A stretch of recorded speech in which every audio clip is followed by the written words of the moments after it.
Good morning. Thank you, Mr. Chairman. My name is Rabbi Kahn-Troster, and I am both a Wendy's shareholder and the Deputy Director of TRUA, the Rabbinic Call for Human Rights. TRUA is an organization of more than 1,800 rabbis and cantors across North America, speaking up for the Jewish values of tzedek, justice, and human rights.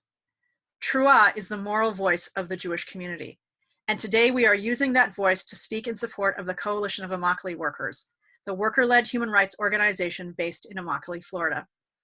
TRUA was one of the first of dozens of national faith groups to endorse the CIW's call to boycott Wendy's because we believe that dignified wages and human rights are non-negotiable ingredients of a just, sustainable food industry. For more than 7 years, these farm workers have come to the Wendy's annual general meeting with a direct question: when will Wendy's join the Fair Food Program? This year, however, that question is even more important than ever before because, as one of CIW's co-founders warned in the New York Times on April 3rd, America's 2.5 million farm workers are among the group most at risk of contracting coronavirus. And if they are at risk, our food chain may be too. That tragic prediction is now coming true.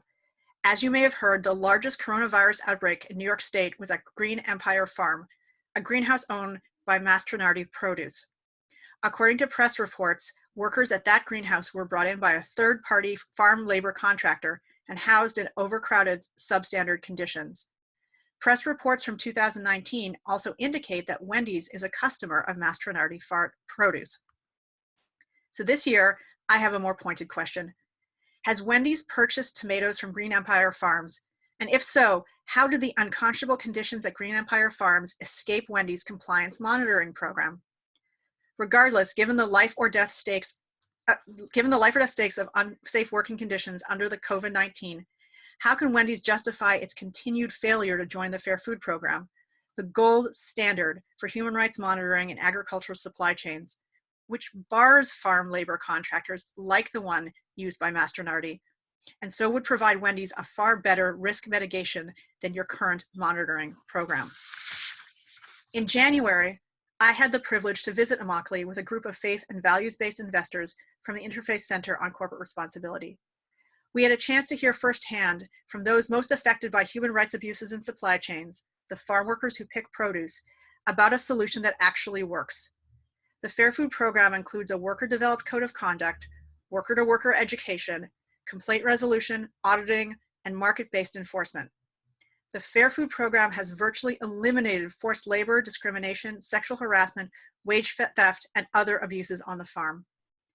Motivated and inspired by the impact and effectiveness of the Fair Food Program, these investors sent you and the rest of Wendy's senior leadership a letter that said the following: in the absence of a meaningful worker-driven model, it is impossible for Wendy's to know that its policies are working to achieve the company's stated goals and maintain compliance with legal and human rights expectations.